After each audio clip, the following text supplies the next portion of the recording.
मनुस्मृति के इस अंक में आप सभी दर्शकों का स्वागत है। हर बार की तरह इस बार भी मेरे साथ प्रोफेसर डॉक्टर रवि प्रकाश आर्या जी हैं और हम मनुस्मृति के 8वें अध्याय पर चर्चा करेंगे। डॉक्टर रवि प्रकाश जी के बारे में मैं पहले भी बता चुका हूँ। वो संस्कृत के एक प्रकांड विद्वान हैं। लगभग 80 से अधिक पुस्तकें हैं उनकी और 100 वॉल्यूम में हैं वो। पिछले 7 अध्यायों में उन्होंने बहुत ही अच्छी तरह से हमें मनुस्मृति के बारे में बताया। आज हम 8वें अध्याय पे बात करेंगे उनके साथ। तो आप सभी को और डॉक्टर साहब आपको भी मेरी ओर से बहुत बहुत नमस्कार। तो डॉक्टर साहब, पहला जो बात है, ये अध्याय काफी इम्पोर्टेंट है मनुस्मृति में। वैसे तो सारे ही अध्याय इम्पोर्टेंट हैं जी, पर इसमें जो, चलिए आप थोड़ा सा हमें ब्रीफ में ये बताइए कि इस अध्याय की क्या क्या विषय वस्तु है। देखिए ये अध्याय जो क्या डील करता है, ये क्या हुआ इसमें? ये जो चैप्टर है एक्चुअली जिसको हम बोलते हैं ना आज की भाषा में सिविल और क्रिमिनल लॉ, जी उसके बारे में है।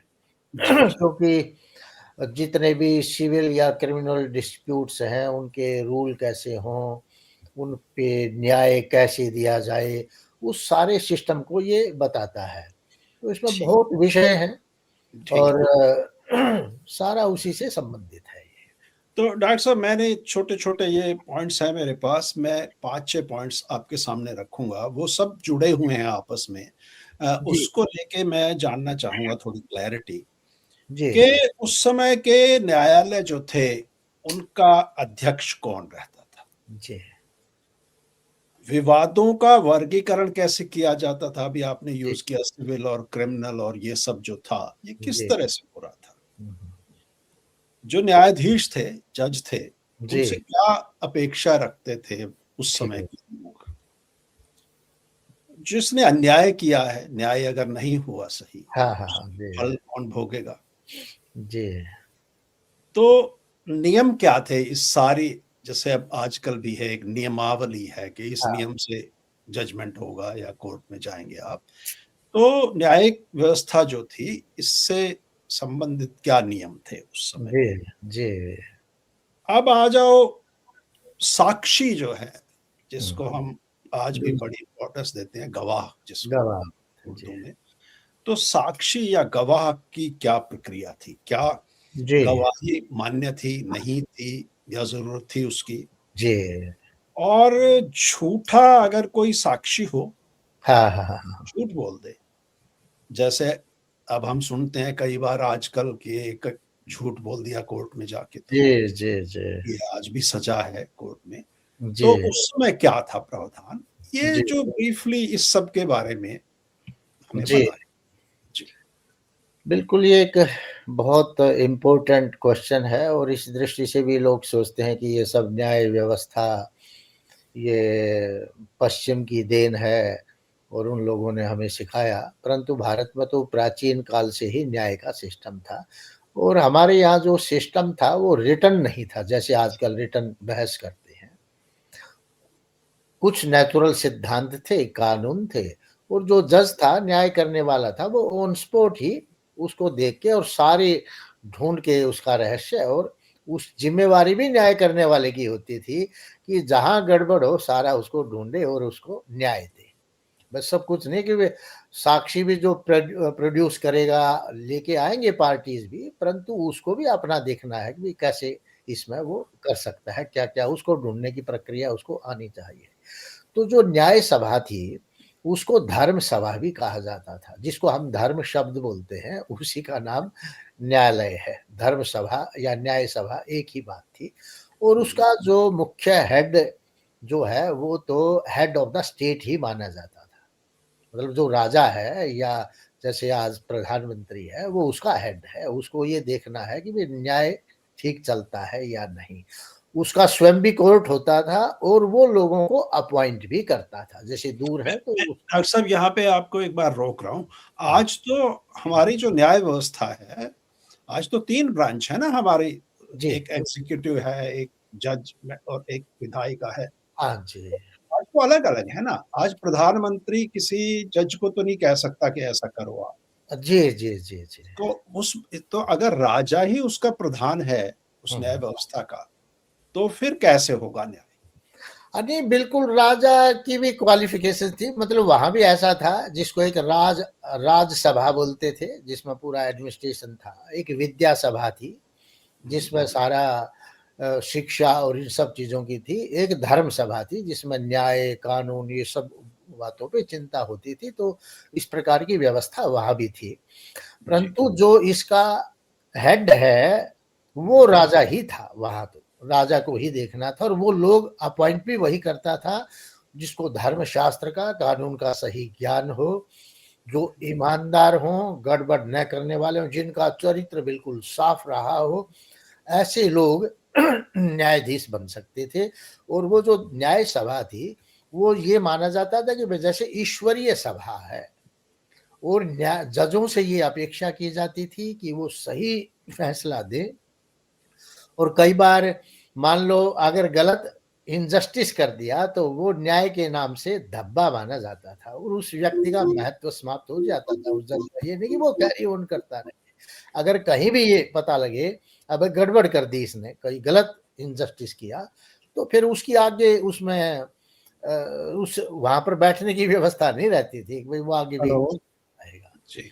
तो इस प्रकार से था। वो मैंने आपको वीडियो भेज दिया था।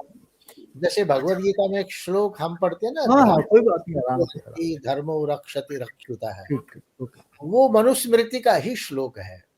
जी, और वहां पर धर्म का अर्थ वहां रिलीजन नहीं है, न्याय ही है। मनु कहते हैं अगर न्याय ठीक दिया गया, न्याय की रक्षा हुई तो वो लोगों की भी रक्षा करेगा। और हंति हत है, यदि न्याय को नष्ट कर दिया तो उससे सारा शासन सब जो सिस्टम है वो भी समाप्त हो जाएगा। तो न्याय तो एक बहुत बड़ी धुरी है। और ये भी माना जाता था कि जैसे आप न्याय व्यवस्था में हैं, बैठे हैं और अन्याय होता है, तो उस अगर कोई अन्याय हुआ तो उसका 1/4 जज पे जाएगा। अगर भाई इसका भी वो था, उसका चौथाई जो दायित्व है, जो विटनेस हैं, उन पे भी जाएगा। ये नहीं कि भाई सब एक ही आदमी पे, अन्याय करने वाले पे भी 1/4 उसका जाएगा। भाई आपका भी कसूर है, विटनेस का भी 1/4 कसूर माना जाएगा। और जो अपराधी है, अपराधी का तो कसूर है ही। तो और उसके बाद जो राजा है, जिसने उन जजों को अपॉइंट किया था, उसको भी 1/4 दोषी माना जाएगा। भाई ये आप पे भी गया, आपने गलत लोगों को अपॉइंट कर दिया है। तो मतलब एक बहुत बड़ी जवाबदेही थी। ये नहीं था कि भाई कोई आप बैठाया और सिफारिशें लगा दिया और चलता रहा। उसकी पूरी छानबीन होती थी, भाई ऐसे आदमी को कैसे लगा दिया गया आपने। तो मतलब कहीं गड़बड़ भी होगी तो लोगों को उसमें ये होगा भाई ये तो एक बहुत बड़ा वो हो गया, क्योंकि अन्याय करना तो ठीक नहीं है ना। और जो न्याय के कानून भी थे वो भी प्राकृतिक नियमों के आधार पे थे, इसलिए ईश्वरीय व्यवस्था माना गया। ईश्वरीय व्यवस्था मतलब प्रकृति में जैसा न्याय और कानून चलते हैं, जो सिस्टम है उसी के आधार पे नेचुरल लॉ को आपको अप्लाई करना पड़ेगा। तो ये सारा इस उस एक उसमें सिस्टम था। तो डॉक्टर साहब ये जो है आपने अभी कहा कि लिखित नहीं था, हाँ, तो अगर न्याय व्यवस्था में जो निर्णय हैं वो भी लिखित में नहीं है हाँ, और जो आदमी आया है निर्णय करवाने वो भी कुछ लिख के तो लाया नहीं, ज़बानी अपनी बात कह रहा है। तो अगर उस न्याय न्याय का पालन ना हो, जी। लिखित में तो कुछ है नहीं, तो फिर उसका ज़िम्मेवार कौन होगा? नहीं, वो लिखित का मतलब ये है कि भई हर चीज़ जैसे हमारे इसमें पूरा एक बहुत बड़ी व्यवस्था लिखी हुई है ना, ये करो तो ये करो, उसका एक फ्रेमवर्क था। भई इस फ्रेमवर्क में आप काम करेंगे और जो न्यायाधीश है, जो न्याय करने वाला है, उसके उस पे आधारित है, बुद्धि पे। अब वो उसको कहीं सही न्याय कैसे दिलाता है। जो साक्षी हैं, जो लोग हैं, अगर उनके पास कुछ लिखित में है प्रमाण तो वो दे सकते हैं। तो पर ऐसा नहीं था कि भई उसको सारा लिखित में और वो सारी व्यवस्था उसी में खराब हो जाती थी। लोगों को उससे तो क्या है कि न्याय डिले भी हो जाएगा। आप इतना चलिए, न्याय तो करें। डॉक्टर साहब थोड़ा आगे चलते हैं। मेरे हाँ, पास इसी से संबंधित 2-4 प्रश्न और हैं। हाँ, हाँ, तो वो है कि दंड विधान के संबंध में विचारधारा क्या अपनाई गई थी? विचारधारा से मेरा मतलब है हाँ, हाँ, अल्पसंख्यकों, अल्पवयस्कों और स्त्रियों की हित की रक्षा के लिए क्या कोई विशेष व्यवस्था थी? जी, दंड विधान में मनु द्वारा कितने प्रकार के दंड निर्धारित किए गए थे? जी, जी, लावारिस संपत्ति जो थी जी, वो किसको जाती थी? जी, जी, खोई हुई और पुनः प्राप्त संपत्ति के संबंध में क्या नियम थे? जी। ये इसमें बताइए थोड़ा। ये जो दंड व्यवस्था थी, उसमें जब आदमी न्याय करता था, तो ये देखा जाता था कि भई ये जो अपराध है, इसके पीछे इसका मोटिव क्या था? उसका जी, उद्देश्य क्या था? किस समय किया गया? किस स्थान पे किया गया? इन सब का देख के और जो क्रिमिनल है, उसकी कितनी कैपेसिटी कितनी बड़ी थी और उसको कितना दंड दिया जा सकता है। मान लो आप किसी को फाइन करो, है 0, उस पे आपने फाइन कर दिया 1 लाख रुपए देगा कहाँ से? तो उसकी उसकी जो दंड सहन की क्षमता कितनी है, उसकी कैपेसिटी कितनी है, जो क्राइम था उसका नेचर क्या था, तो इन सब चीज़ों को देख के एक न्याय दिया जाता था या दंड दिया जाता था। तो जैसे उदाहरण के लिए जो मनु ने किस प्रकार के दंड निर्धारित किए थे? देखिए दंड तो 4 प्रकार 5 प्रकार के दंड वो कहता है। कहता है एक वाग दंड है, धमका के भी भेजना है, ऐसा नहीं कि भई हर समय फाइन, वाग दंड है। जज धमकाएगा, छोटा-मोटा कर दिया उसको धमका देगा। फिर एक धिक दंड है, धिक्कार है, तेरा नालायक है तू, किसी काम का नहीं, समाज में तेरी कोई उपयोगिता नहीं। इस प्रकार से भी उसको धिक्कारेगा।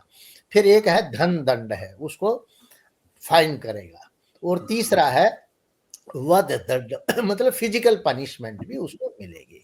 तो ये 4 प्रकार की व्यवस्था वहाँ दंड की थी और उसमें जैसे अल्पवयस्क हैं, छोटे बच्चे हैं, स्त्रियों के हित की रक्षा वो तो सर्वोपरि थी। सबसे पहले बच्चे का हित सेफगार्ड किया जाएगा और तब तक जब तक वह वयस्क न हो या मान ले माँ-बाप नहीं रहे तो जब तक गुरुकुल से पढ़ के वापिस ना आ जाए, मान लो उसकी कोई संपत्ति है, उस पे कोई झगड़ा हो गया, तब तक उसको सुरक्षित रखे सरकार रखेगी जब तक वो बड़ा न हो जाए और अपना पढ़ लिख के गुरुकुल से घर पर न आ जाए।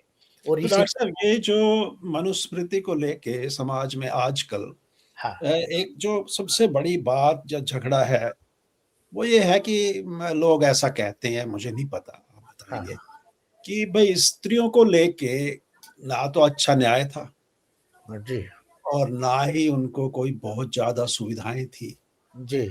ना ही उनको कुछ तरह का न्याय मिलता था। नहीं, स्त्रियों बच्चों छोटे बच्चों के बाद, अल्पवयस्क के बाद दूसरे नंबर पे न्याय व्यवस्था स्त्रियों के लिए थी और जी, स्त्रियों के लिए भी ऐसी व्यवस्था थी जिसके उसमें देखा जाता था कि भई चाइल्डलेस है, अनमैरिड है, विडो है या किसी बीमारी से संत्रस्त है, तो उसके आधार पे उसको प्रायोरिटी प्रेफ़रेंस मिलता था। और अच्छा, भाई चलो विवाहित है, पति है तो फिर तो एक एक जैसा ट्रीटमेंट होगा, परंतु ये देखा जाता है भाई विधवा है, बच्चे नहीं, अकेली है या बीमार है कोई तो उसको उसके सर्वोपरि उस पे ध्यान दिया जाता था, ऐसा नहीं था। उसमें बड़ा नैतिक सिद्धांत थे, नैतिक और जो मोरल सिद्धांत थे उसका उसमें पूरा ध्यान रखा जाता था। ऐसा कोई वो नहीं था, स्त्रियों को जी। कोई तो नेगलेक्ट तो डॉक्टर साहब जो अब हम एक एग्ज़ाम्पल लेते हैं, मान लो किसी की कोई चीज़ खो गई, हाँ, हाँ, हाँ। अब वो उसको लग रहा है चोरी हो गई या खो गई जी, जी। या किसी को कोई चीज़ मिल गई, वो जी, लावारिस हो गई जी, उसको, जी। हाँ, हाँ। धन मिल गया कहीं से जी, गड़ा हुआ।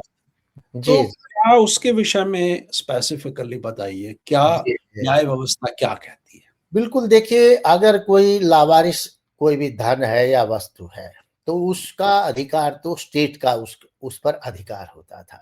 अगर कोई कहता है जी मेरा है, ये धन मेरा है, तो उस पे उसको प्रमाण देने पड़ते थे, साक्ष्य देगा, प्रूफ देगा भाई ये धन मेरा इस प्रकार से था, तो फिर उसको धन वो दिया जा सकता है।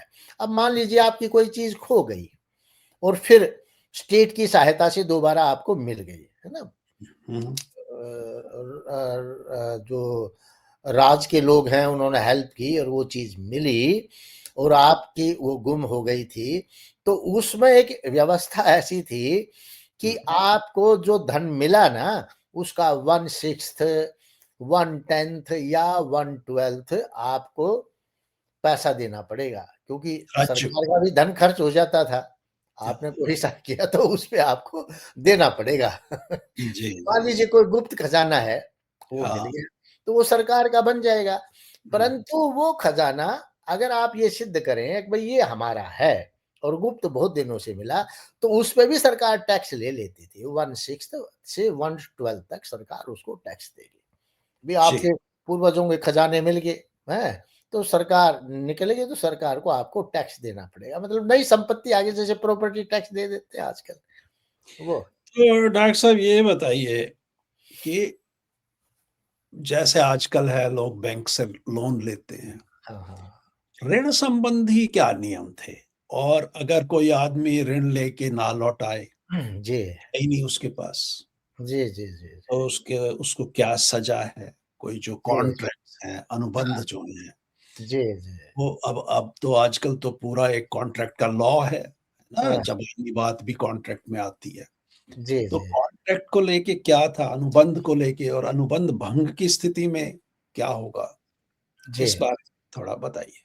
बिल्कुल। स लोगों को ऋण भी मिलता था और ऋण का विधान था भई 1.25% आप ब्याज ले सकते हो। उस ब्याज में भी अलग-अलग कैटेगरी थी। कई बार आप क्या है ना कि जैसे आजकल कोई चीज़ रखवा लेते हैं धरोहर के रूप में और फिर आप उस पे ब्याज दे देते हैं। मान लो किसी ने बेचारे ने अपना खेत रख दिया और ब्याज पे पैसा ले लिया, तो हुँ, उसको उतना परसेंट ब्याज नहीं देना पड़ता था, क्योंकि उसकी तो खेत से कमाई भी होती है, तो वो कैलकुलेट किया जाता था। मान लो किसी का पशुधन रख लिया आपने, उससे आप पैसा कमा रहे हैं, तो उनके बदले में फिर आपको ब्याज नहीं मिलेगा। ऋण मिला वो आपका लोन जो है उसको चुका देगा। तो ऐसा नहीं है कि भई आप उस पे भी ब्याज देते रहे, उसका भी प्रयोग करते रहे। तो ब्याज का अर्थ है, अगर आपने ऐसी किसी वस्तु पे उसको वो दे दिया, ऋण दे दिया, जो आपके भी काम आ रही है, तो फिर आप उस पे ब्याज नहीं लेंगे। तो इस प्रकार की एक व्यवस्था थी। और जो है कॉन्ट्रैक्ट बिल्कुल साइन होते थे, परंतु कॉन्ट्रैक्ट ये देखे जाते थे कि क्या कॉन्ट्रैक्ट की वैलिडिटी है, गलत कॉन्ट्रैक्ट तो नहीं साइन कर दिया। अगर अवैध है, इल्लीगल कॉन्ट्रैक्ट है, तो वो वैध नहीं माना जाएगा। हाँ, नियम के अनुसार वैध अगर कॉन्ट्रैक्ट है, तो उसकी पूरी वैलिडिटी थी और उस पे आपको स्टिक रहना पड़ेगा। अगर मान लो कोई ऐसा है, किसी आदमी ने ऋण ले लिया, उस आदमी की मृत्यु हो जाए, तो जब उसने ऋण लिया, अगर उसके सारे घरवालों ने उस ऋण का प्रयोग किया है ना, तो उसके पुत्र वगैरह उसको जो हेयर्स है वो भी उसको चुकाएँगे।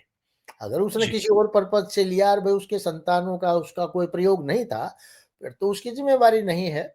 तो इसी प्रकार से ज़मानती भी होते थे उस समय, प्रतिभू होते थे, ज़मानती जिसको श्योरिटीज़, श्योरिटी की पूरी ज़िम्मेवारी थी। अगर आप श्योरिटी कोर्ट में, अगर जिस आदमी ने मान लो लोन लिया और श्योरिटी उसको लेके नहीं आ पाया कोर्ट में, तो उसको भी उसको पैसा चुकाना पड़ता था, श्योरिटी देगा पैसा। कई बार ऐसा था कि श्योरिटी की भी डेथ हो जाती थी, तो जो श्योरिटी के जो पुत्र वगैरह हैं, जो उसके संतानें थी, उनकी श्योरिटी में तो कोई लायबिलिटी नहीं थी। अगर श्योरिटी ये कह दे, लिख के कोर्ट में दे दिया हो, जी अगर ये पैसा नहीं देगा तो मैं दूँगा। एक तो श्योरिटी इस बात थी कि मैं इसको लाके खड़ा करूँगा। जी, इस बात की श्योरिटी में तो अगर वो खड़ा नहीं कर पाया, तो उसको उसका लोन श्योरिटी को देना पड़ेगा। परंतु श्योरिटी की डेथ हो गई और उसने ये कहा जी मैं इसको खड़ा कर दूँगा, फिर श्योरिटी की संतानों की कोई गारंटी नहीं, उसको पैसा दे, वो पैसा दे। परंतु श्योरिटी ने ये लिख के दे दिया जी ये पैसा नहीं देगा तो मैं दूँगा। अगर श्योरिटी की डेथ होगी तो उसकी संतान या जो उसके उत्तराधिकारी उनका पूरा व्यवस्था है वो देंगे उसको। डॉक्टर साहब बँटवारे को लेके क्या नियम थे? अब एक पिता है मान लो, उसके हाँ, 3 पुत्र हैं हाँ, और वो पिता की मृत्यु हो गई और उसके पास ज़मीन है, मान लो 10 एकड़ जी, ज़मीन है, 20 एकड़ जी, ज़मीन है, जी, जी, तो उसका बँटवारा कैसे होगा? अब पत्नी है उसकी और 3 लड़के हैं जी, या लड़कियाँ हैं, तो जी। कैसे बँटे वो प्रॉपर्टी? नहीं, उस बँटवारे में तो वही था कि सबको उसका भाग मिलता था। पिता पिता जैसा लिख के देता था। देखिए, पिता की मृत्यु हो जाए, उसने कोई डिफाइन नहीं किया, तो उसके उस पे तो फिर सबके बराबर हिस्सेदारी बन जाएगी। अगर पिता जीवित था, उसने किसी को अलग भई किसी को मान लो किसी को मकान दे दिया, किसी को खेत दे दिया, किसी को धन दे दिया, तो उस ढंग से उसका बँटवारा था। वो तो जैसे-जैसे आज हम वसीयत करते हैं, वैसा ही सिस्टम था। अगर सब कुछ अनडिसाइडेड चला गया तो उनका इक्वल वो हो जाता था। जी, तो उसमें तो तो कोई ऐसा वो नहीं था।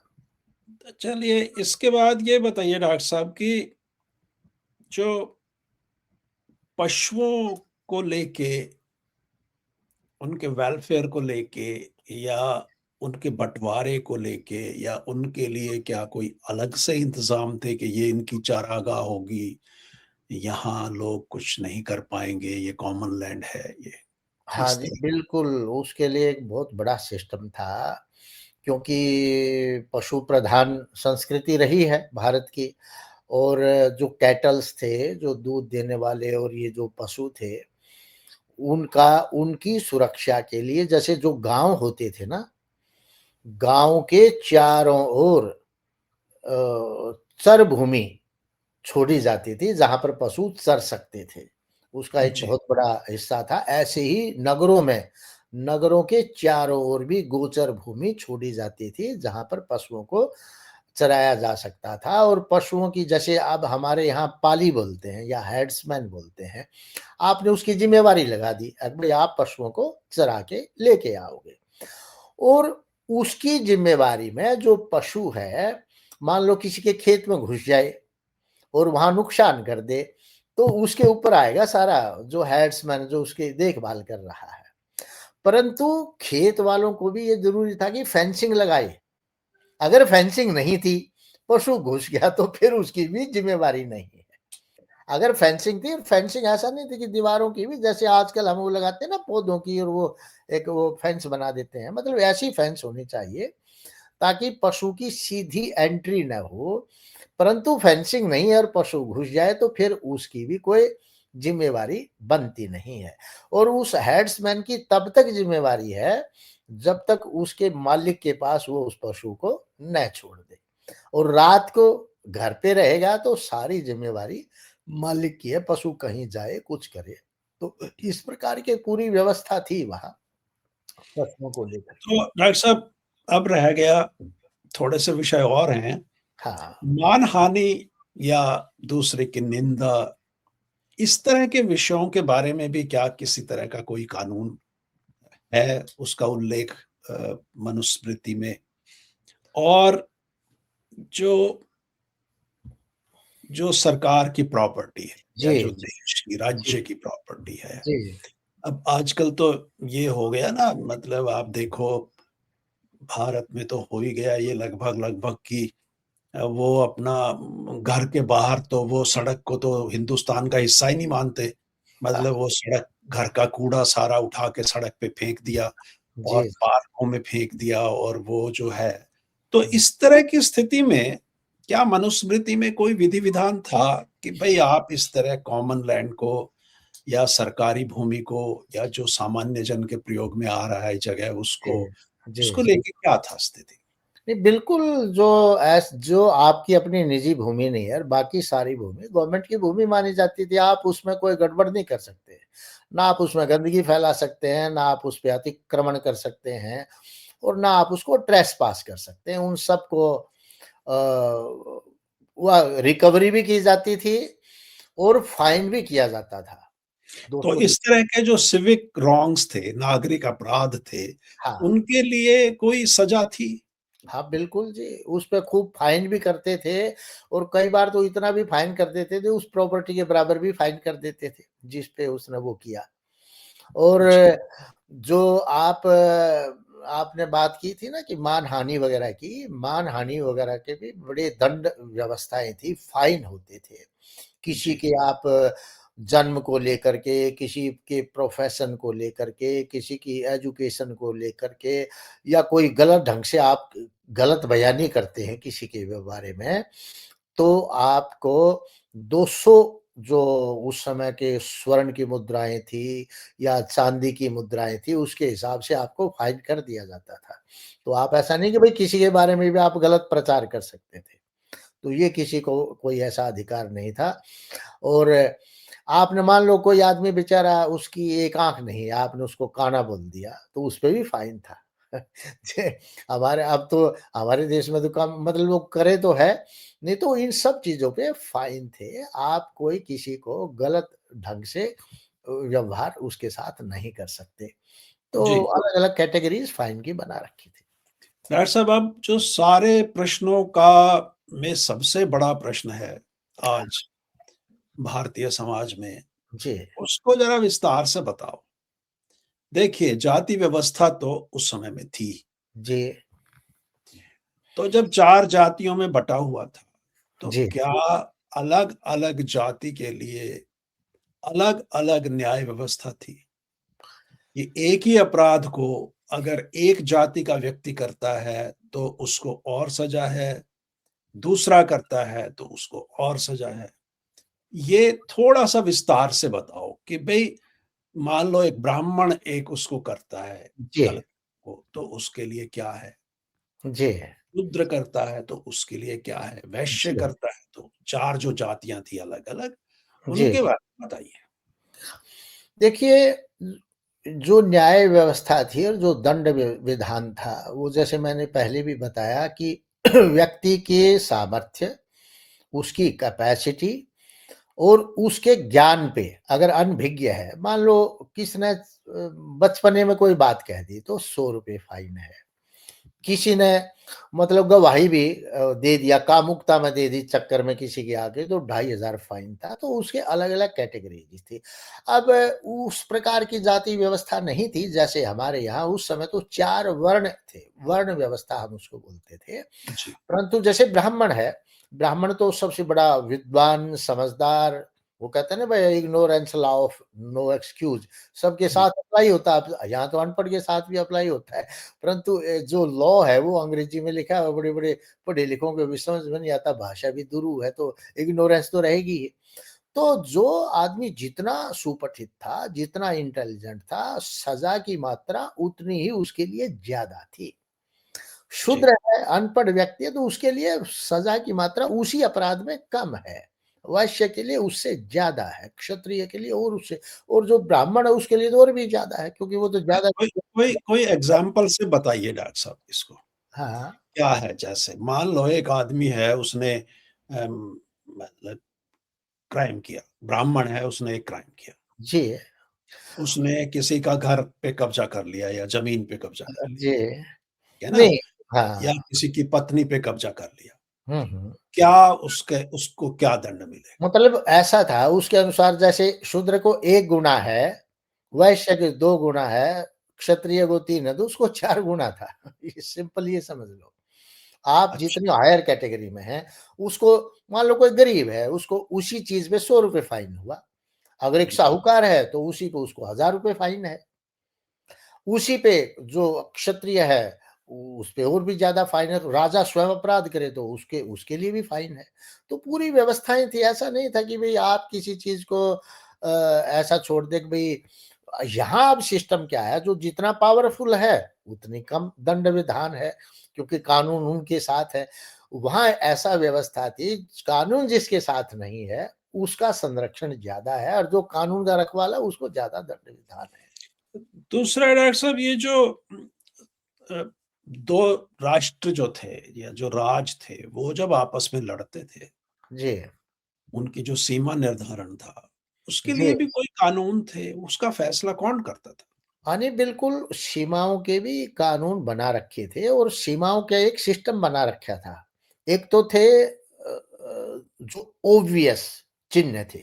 जैसे आप वृक्ष लगाएँगे, बस सीमाओं पे इस प्रकार के आप वृक्ष लगा सकते हो। जी। दूसरे गुप्त चिन्ह थे, आप उसको लगा देंगे।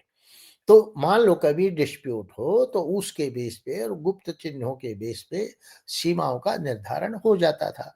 उसमें विटनेस भी आ सकते थे। जैसे जिन लोगों ने पता है, लोगों को भी बुला लिया जाता था, भाई बताओ क्या प्रॉब्लम है? क्या वे भी बताते जी इसका ये चिन्ह था, इसका ये था, ये इसकी सीमा ऐसे-ऐसे था। तो विटनेस के आधार पे, गुप्त चिन्हों के आधार पे और ऑब्वियस जो साइन बनाए गए उनके आधार पे सीमाओं का निर्धारण वो कर लेते थे। उसमें ऐसा नहीं था कि भई कोई ज़बरदस्ती कोई किसी का सीमा निर्धारित हो जाए, कोई किसी की हो जाए, तो उसपे एक पूरा एक सिस्टम उन्होंने बनाया था। जैसे कुछ चीज़ें हैं, जैसे कुएँ हैं, जल के स्थान हैं, मान लो 2 गाँव की सीमाएँ हैं, तालाब हैं, जल के जो स्थान है ना, वो सीमाओं पे रखे जाते थे। अब जी। इससे उधर वो इधर मतलब यूटिलिटी भी हो गई और उसका प्रयोग भी हो गया। मैं तो दूसरा मेरा पूछने का मतलब ये था हाँ, कि आज जैसे 2 राज्यों के बीच में लड़ाई हो जाती है किसी बात हाँ। को लेके, जी, हरियाणा, पंजाब में लड़ाई हो गई जी, जी। चंडीगढ़ में दे दो आप, जी, ठीक है ना? जी, जी, जी, तो नदियों के पानी पे लड़ाई हो जाती है राज्यों के जी। बीच में। तो आज के समय में एक सिस्टम है कि भई दोनों राज्य जो हैं सुप्रीम कोर्ट में चले जाएँगे और जो सुप्रीम कोर्ट कहेगा वो मान्य होगा, निर्णय हो जाएगा, जी, जी, ठीक जी। है? तो ऐसी क्या स्थिति थी? क्या करते थे उस समय लोग? देखिए ऐसी राज्य व्यवस्था का में एक हाँ, राज्य के वो कहाँ जाएगा वो राज्य या वो खुद ही खून-खराबा करके खुद ही फैसला कर लेते थे? हाँ, नहीं उन्हीं के लोग फैसला करते थे। खून-खराबा तो मतलब बाद की बात थी, पहले जो उनके सब धर्माधिकारी थे, वो बैठते थे और उस एविडेंस के बातचीत से सारे फैसले होते थे। हुँ, हुँ। तो वो अपने-अपने प्रूफ देते थे कि भई हमें ये है और जितने भी प्राकृतिक संसाधन थे ना उस समय, ऐसा नहीं है प्राकृतिक संसाधन तो सबका माना जाता है, कोई उसपे एक स्टेट का अधिकार नहीं था। तो सबको इक्वली ही डिस्ट्रीब्यूट होगा वो, जिसको जितनी आवश्यकता आप उसको घेर के नहीं बैठ सकते, क्योंकि ये जी। तो प्रकृति प्रदत्त है धन साधन। जी। जिस तरह मान लो आपके कहीं गुप्त खजाना मिला, तो उसको उस जिस राज्य में मिला तो उस राज्य का अधिकार, तो राज्य पूरी प्रजा के लिए उसका प्रयोग करेगा। अगर हाँ, आपका क्लेम बनता है तो आप प्रूफ देंगे, तो जो भी प्राकृतिक संसाधन है, वो तो सब ईश्वरीय हैं। कोई ये नहीं कहेगा भई मेरे देश में है तो वो है। तो जो जिसकी जैसी जो व्यवस्था है, वो नदी है मान लीजिए, वो नदी जहाँ-जहाँ गई, उतना उनको मिलेगा उसके अनुपात में। एक डॉक्टर साहब ये राष्ट्रमेघ यज्ञ क्या है? ये इसका बड़ा ज़िक्र है, क्या है? हाँ जी, राष्ट्रमेध यज्ञ का मतलब है राष्ट्र का विकास करना, राष्ट्र की व्यवस्था को उत्तम बनाना, अच्छा, राष्ट्र में जितने भी डेवलपमेंट कार्य हैं, उन्हीं को राष्ट्रमेध कहा गया। राष्ट्र मेध का अर्थ है प्यूरिफिकेशन। बार-बार ब्राह्मणकार भी कहता है मेध्या वही आप है। जो जल है ना वो पवित्र करने वाले हैं। तो राष्ट्र का जितना भी विकास है, जितनी भी उसमें हर चीज़ में जो एक रिफाइनमेंट लेके आनी है, मान लीजिए उसके पनिशमेंट सिस्टम को ठीक बनाना है, वो भी राष्ट्रमेध का विचार है। मान लीजिए उसमें हॉस्पिटल बनने हैं, तालाब बनने हैं, पानी की व्यवस्थाएँ बननी हैं या और कोई पब्लिक यूटिलिटी के काम होने हैं, तो वो सब राष्ट्रमेध के अंदर ही तो आता है। एक जो डॉक्टर साहब लोग इस तरह का एक वो लगाते हैं लांछन इसके ऊपर, हुँ। तो ये बताइए कि क्या किसी विशेष वर्ण को विशेष सुविधा थी न्याय व्यवस्था में? सुविधा शब्द गलत है, ऐसा कि भई ब्राह्मण समुदाय के, ब्राह्मण वर्ण के सभी लोगों को जजमेंट करने का अधिकार दे दिया गया हो? या नहीं हाँ। बाकी जातियों के लोग उसमें उनका रिप्रेजेंटेशन है ही नहीं जुडिशरी के अंदर? जी, नहीं उस समय देखिए जाति व्यवस्था तो थी नहीं। व्यवस्था क्या थी जिसको धर्म शास्त्र का ज्ञान है। धर्म का जी, मतलब जिसको जैसे कानून क्या आज संविधान है, जो जी। उस फील्ड के एक्सपर्ट थे उन्हीं को नियुक्त किया जाता था। दूसरे उसका चरित्र अच्छा हो, उसमें कोई लालची ना हो, बहुत बड़ी चीज़ थी ना लालची ना हो और कोई तो इससे स्वार्थ फ़र्क नहीं पड़ता कि वो किस वर्ण का है, इससे कोई ना फ़र्क ऐसा कोई वो नहीं है। कोई वर्ण के आधार पे नहीं था, उसकी मेरिट बेस्ड था। क्योंकि व्यवस्था न्याय की देनी है, जो अंधाधुंध कैसे देगा वो? तो सब मेरिट बेस्ड था कि उसको कितना ज्ञान है और उसका कैरेक्टर कैसा है, समाज में उसकी छवि कैसे है। वो सब गुप्त रूप से ये दिखाया जाता था कि भाई समाज में ये जैसे हम बोलते हैं ना, भाई खानदान, भाई कैसे लोग हैं, क्या इनकी तो मान्यता, उनको ये क्या। तो इसका मतलब ये जो कुछ लोगों द्वारा ये लांछन लगाया जाता है हाँ। कि भाई उस समय में मनुवादी व्यवस्था में ब्राह्मणों का बहुत अधिक वो था वर्चस्व और वो ही जो थे वो निर्णय करते थे और ब्राह्मणवाद फैला हुआ जी, था, जी। ऐसा क्या है? ये एक्चुअली क्या है कि देखिए, अब एक प्रॉब्लम अब आई ना कि जी। ब्राह्मण एक जाति भी है और ब्राह्मण वर्ण भी है। हुँ, क्षत्रिय जाति नहीं है, क्षत्रिय अब भी आजकल वर्ण है, उसमें तो अनेक जातियों के लोग हैं। तो ये जो जाति व्यवस्था इसमें ब्राह्मण जाति और ब्राह्मण वर्ण एक होने से लोग, जब ब्राह्मण शब्द आता है, वो सोचते हैं कि मैं केवल ब्राह्मण जाति की बात कर रहा अच्छा, है। अच्छा, ये इस बात को थोड़ा एक बार फिर बताइए कि हाँ, मतलब ब्राह्मण जाति भी है अब और वर्ण भी है। ब्राह्मण वर्ण भी है। ज़रूरी नहीं कि क्षत्रिय हर में क्या है?